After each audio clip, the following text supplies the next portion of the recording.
నాకు 5 విషయాలు చెప్పడం జరిగింది. మొదటిది, నన్ను కాల్చొద్దు, పాతిపెట్టు, ఇంటిలోనే 8 అడుగులు పైగా లోతు తీసి అక్కడే పాతిపెట్టు.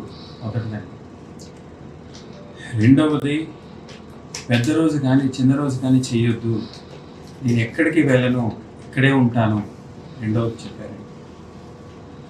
మూడవది, ఏ స్త్రీకైనా పెళ్ళయ్యాక తన భర్తే తన సర్వస్వం అయిపోతుంది. భర్త పోయిన ఆడది గుప్పుడు దుఃఖంలో ఉంటుంది. అలాంటి సమయంలో వెళ్ళి తన బొట్టు, తన చీర, తన గాజులు తీసేయడం అనేది ధర్మం కాదు. ఎప్పుడూ ఆ పని చేయొద్దు. మీ అమ్మకి నాతో గాజులు, పువ్వులు, పొట్టు రాలేదు, తన పుట్టుకతో వచ్చింది. కాబట్టి నేను వెళ్ళినా ఎక్కడున్నా ఆవిడ వ్యక్తిత్వం, ఆవిడకంటూ ఒక స్థాయి, ఆవిడ గౌరవం ఎప్పుడు కాపాడాలి. కానీ ఎప్పుడు అది చేయనివ్వకు, ఎవరిని దగ్గరికి వెళ్ళనివ్వకు అనేది మూడోదండి. నాలుగవది, ఆయన చెప్పినట్టుగా చెప్తున్నాను సార్ మీ అందరికీ.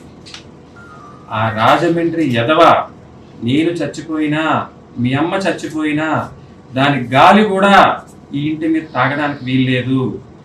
ఎప్పటికీ దాన్ని క్షమించకు, ఎప్పటికీ దాని దగ్గర రానివ్వకు, గుర్తుపెట్టుకో అని చెప్పడం జరిగింది. ఐదవది, ప్రభుత్వం ఏమిచ్చినా స్వీకరించొద్దు, ఎప్పుడు వాళ్ళ దగ్గర చేయి చాపొద్దు అని 5 విషయాలు చెప్పడం జరిగింది. ఆయన చెప్పినట్టుగానే మేము అన్నీ కూడా చేసుకుంటూ వచ్చాము. మా విషయం పక్కన పెట్టండి.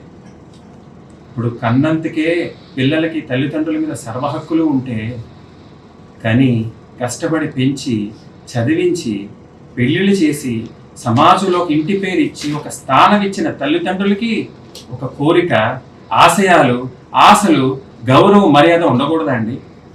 కేవలం కన్నంతకే పిల్లలకి సర్వహక్కులు తల్లిదండ్రుల మీద ఉంటాయా అండి?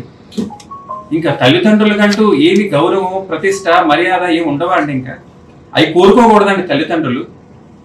ఏ రోజైతే ఆ తల్లిదండ్రులు బాధపడ్డారో ఆ రోజే వాళ్ళ పిల్లలే కాదండి, అది నేనన్నా ఎవరన్నా సరే.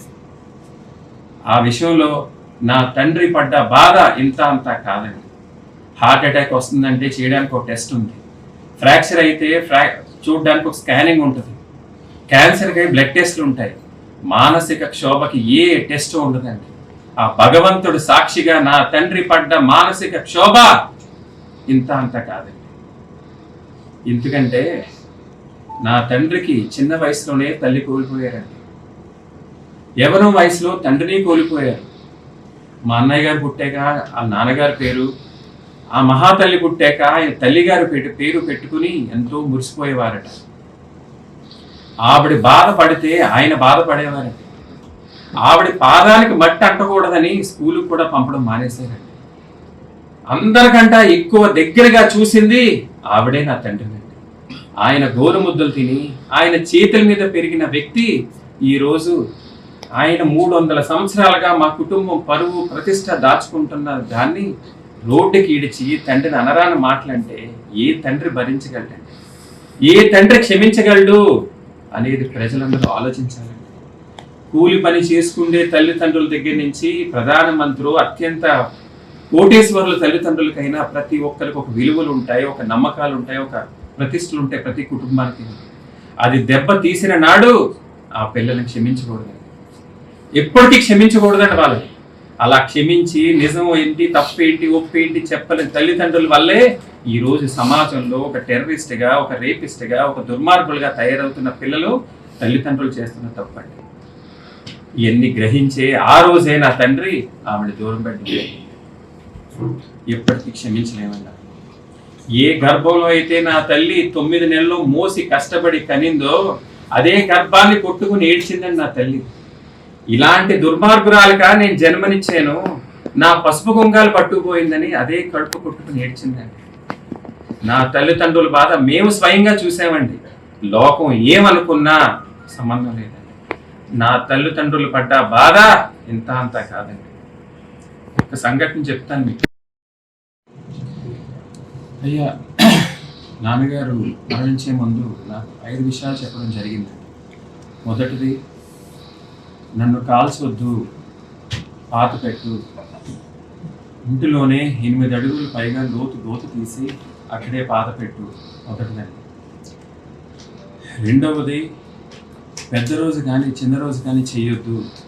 నేను ఎక్కడికి వెళ్ళను, ఇక్కడే ఉంటాను. రెండవది చెప్పారు. మూడవది, ఏ స్త్రీకైనా పెళ్ళయ్యాక తన భర్తే తన సర్వస్వం అయిపోతుంది. భర్త పోయిన ఆడది గుప్పటి దుఃఖంలో ఉంటుంది. అలాంటి సమయంలో వెళ్ళి తన బొట్టు, తన చీర, తన గాజులు తీసేయడం అనేది ధర్మం కాదు. ఎప్పుడూ ఆ పని చేయొద్దు. మీ అమ్మకి నాతో గాజులు, పువ్వులు, బొట్టు రాలేదు. తన పుట్టుకతో వచ్చింది కాబట్టి నేను వెళ్ళినా ఎక్కడున్నా ఆవిడ వ్యక్తిత్వం, ఆవిడకంటూ ఒక స్థాయి, ఆవిడ గౌరవం ఎప్పుడు కాపాడాలి. కానీ ఎప్పుడు అది చేయనివ్వకు, ఎవరిని దగ్గరికి వెళ్ళనివ్వకు అనేది మూడోది.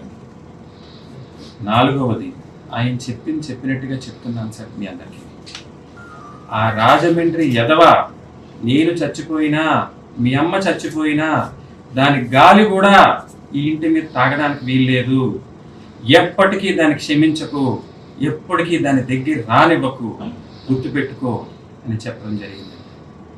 ఐదవది, ప్రభుత్వం ఏమిచ్చినా స్వీకరించొద్దు, ఎప్పుడు వాళ్ళ దగ్గర చేయి చాపొద్దు అని 5 విషయాలు చెప్పడం జరిగింది. ఆయన చెప్పినట్టుగానే మేము అన్నీ కూడా చేసుకుంటూ వచ్చాము.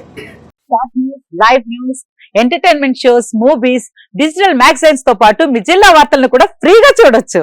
ఇంకెందుకు ఆలస్యం, వెంటనే హిట్ టీవీ యాప్ ని డౌన్లోడ్ చేసుకుని ఫ్రీగా ఎంటర్టైన్మెంట్ పొందండి. Hit TV app. Hit TV app.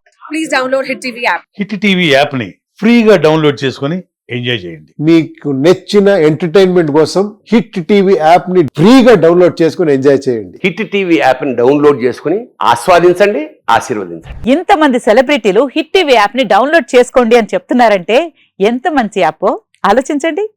America America America అమెరికాలో చదవాలనుకునే వాళ్ళకి విశ్వసనీయమైన పేరు మన శౌర్య కన్సల్టెన్సీ. UK లో 1 year masters. UK లో 1 year masters. 2 years work permit up to 5 years visa. Contact Saurya Consultancy. Contact 89851 89851.